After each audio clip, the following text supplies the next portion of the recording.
Hey, what's up, everyone? The question on my mind today is, can you squat and deadlift in the same session and get the most out of each lift? Had a workout today, went overall well, but the deadlift is feeling shit ass. It's feeling really crap, and I feel like it's because I have been increasing my squatting volume over the last few weeks, and I feel like that's really taken a hit out of my deadlifting. Now, I'm not doing anything wrong in terms of technique. I feel like it's really good. I videotape myself almost every workout, and I can see what's going on. But I just feel like the weight's moving really slowly. I feel like there's no explosiveness, and I feel like the first set is good, but then the second set is just a freaking grinder. Like the lower back starts to round, and I hate that. Now, when I say my lower back is rounding, that's not like the cat, rounding its back. I'm not like that. I just feel like mid lift, I feel my lumbar just ever so slightly flex, and I don't like to do that in training.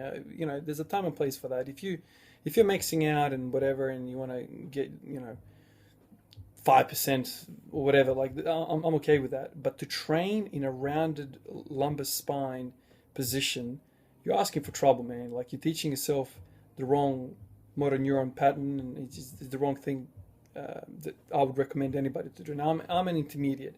I understand some of these advanced lifters in the world, like they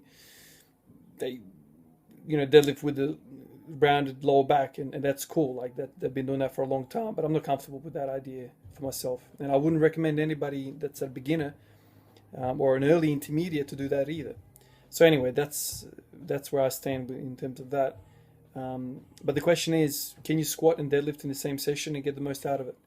I think the answer is no, and that's because both of the lifts are extremely compound. What do I mean by that? They're just whole body movements. Both the deadlift and the squat they use so much musculature. One can argue that it uses every single muscle in the body.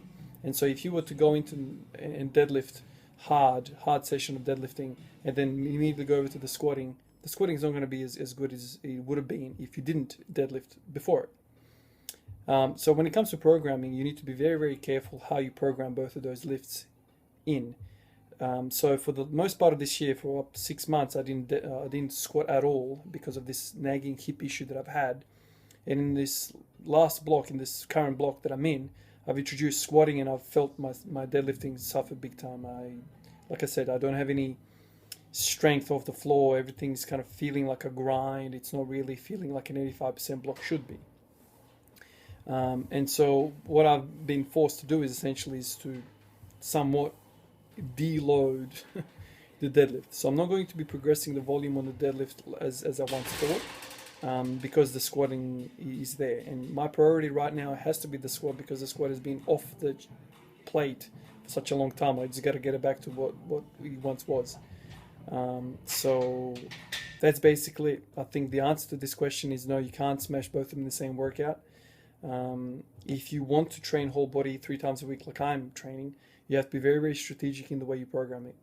You have to be mindful of the other lift, essentially. Keep that in mind. Now, I'm not going to tell you specifics on how you should go about it. That's entirely up to you. Everyone's different, and everyone's in a different part of this journey of strength gaining. So just be mindful that one affects the other very much so, because there's a lot of crossover in terms of musculature and in terms of the neural output for each lift. For both lifts, you're moving a lot of weight, and so burnout is a definite thing with this. So some food for thought. Consider this, and I'll talk to you in the next one.